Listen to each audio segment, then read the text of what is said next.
এই মোবাইলটির সমস্যা ছিল, মোবাইলটি আপডেট দেওয়ার পর হঠাৎ করে বন্ধ হয়ে গেছে, তারপর আর চালু হয় না। তারপর কাস্টমার ভাই এক দোকানে নিয়ে দেখাইছে, সে নাকি সিপিও পাওয়ার আইসি সব রিভোল্টেবল করে দেখছে, তারপর বলে কাজ হয় না। পরে সে না পারার কারণে এখন আমার কাছে নিয়ে এসেছে, এসে বলতেছে ভাইয়া দেখেন পারবেন কিনা ঠিক করে দিতে। পরে তাকে বললাম যে এটা খুলে দেখতে হবে যে কোন জায়গায় কাজ করছে, শিওর দিয়ে বলতে পারবো না যে কাজ হবে কি হবে না। তাই আমি আর দেরি না করে সবকিছু খোলা ধরলাম, কিন্তু আমি খোলার আগে দিয়ে সবকিছু খুললাম হইলে পরে দিতেছে গা। যাই হোক, পরে কি যেন এটা দেখতে পেলাম, মনে হইতেছে কোনো চিঠি জাতীয় কিছু, কিন্তু এ কি চিঠির জায়গায় দিয়ে নাট ভরে ছুঁয়ে দিছে, কাহিনী কি বুঝলাম না, কোনো হানা তো লেখা বাখাও দেখতেছি না কিছু। যাই হোক, বুঝতেই পারতেছি এটা নাট ভরার জন্য কাগজটা দিয়ে দিছে। তাই আমি আর দেরি না করে এখন লাইনগুলো মাপিয়ে দেখবো যে শর্ট আছে কিনা। প্রথম আমি বিব্যাট লাইন চেক করে দেখবো যে বিব্যাট লাইন কোনো শর্ট আছে কিনা। দেখতেই পারতেছি বিব্যাট লাইন কোনো শর্ট নাই, সম্পূর্ণ ওকে আছে।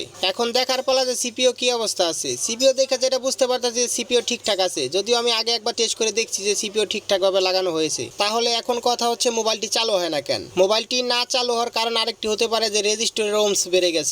তাই আমি সিপিওর আশেপাশে যে রেজিস্টারগুলো আছে ভালোভাবে মেপে দেখতেছি যে কোনটা ওমস বেড়ে গেছে। মেপে যেটা বুঝতে পারলাম যে একটা রেজিস্টারের ওমস বেড়ে গেছে। হতে পারে রেজিস্টারের ওমস বাড়ার কারণে এই মোবাইলটি চালু হইতেছে না। তাই আমি রেজিস্টারটি সুন্দর করে চেঞ্জ করে দেখতেছি যে মোবাইলটি চালু হয় কিনা। দেখতেই পারতেছেন আমি সুন্দর করে রেজিস্টারটি চেঞ্জ করে ফেলছি, এবার মেপে দেখলাম যে ঠিকঠাক আছে। এখন বোর্ডের ভিতরে লাগিয়ে দেখবো যে এটা মোবাইলটি চালু হয় কিনা। আশা করি কাজ হবে, কারণ আমি স্টেপ বাই স্টেপ চেক করে দেখছি, মূলত ওই জায়গায় সমস্যা পেয়েছিলাম। দেখতেই পারতেছেন আলহামদুলিল্লাহ আমাদের মোবাইলটি কিন্তু চালু হয়ে গেছে। এখন কথা হচ্ছে আমার আগে যে টেকনিশিয়ান বাইকে দেখাইছিল সে কিন্তু খুব সুন্দরভাবে কাজ করছিল, কিন্তু রেজিস্টারগুলো না মাপার কারণে সে বুঝতে পারে না যে মূলত কোন জায়গায় সমস্যা ছিল। যাই হোক, দেখতেই পারতেছেন এখন কিন্তু মোবাইলটা সম্পূর্ণভাবে ওকে আছে।